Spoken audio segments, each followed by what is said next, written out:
आपण पाहत आहात नाशिक खबर न्यूज, जनतेचे हक्काचे व्यासपीठ। नाशिकमध्ये वाहतूक कोंडी आणि धुळीचा त्रास, मनसेची तीव्र नाराजी। शहरातील सुरू असलेल्या विकास कामांमुळे नागरिकांना भेडसावणाऱ्या समस्यांबाबत महाराष्ट्र नवनिर्माण सेना यांच्या वतीने नाशिक महानगरपालिकेचे अतिरिक्त आयुक्त अमित रंजन यांना निवेदन देण्यात आले। आगामी सिंहस्थ कुंभमेळा पार्श्वभूमीवर शहरात विविध विकास कामे सुरू आहेत, मात्र या कामांमुळे अनेक ठिकाणी रस्त्यांचे खोदकाम करण्यात आले असून रस्त्यांची दुरावस्था झाली आहे। परिणामी अपघातांचे प्रमाण वाढले असून नागरिकांना धूळ व खड्ड्यांचा मोठा त्रास सहन करावा लागत आहे। विकास कामांची गती अत्यंत मंद असल्याने ही कामे नेमकी कधी पूर्ण होणार असा प्रश्न नागरिकांमध्ये निर्माण झाला आहे। तसेच नाशिक महानगरपालिकेच्या विविध विभागांमध्ये समन्वयाचा अभाव स्पष्टपणे जाणवत आहे।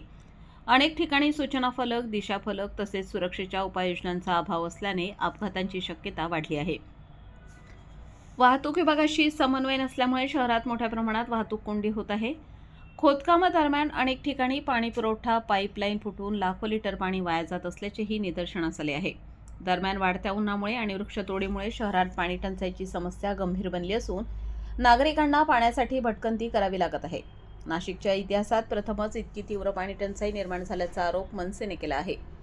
यावेळी लवकरात लवकर विकास कामे पूर्ण करून खड्डेमुक्त रस्ते तयार करावेत आणि शहरातील नागरिकांना मुबलक व स्वच्छ पाणी पुरवठा करावा अशा मागण्या प्रशासनाकडे करण्यात आल्या आहेत। या प्रसंगी मनसेचे प्रमुख पदाधिकारी, शहर कार्यकारिणी सदस्य आणि महाराष्ट्र सैनिक मोठ्या संख्येने उपस्थित होते।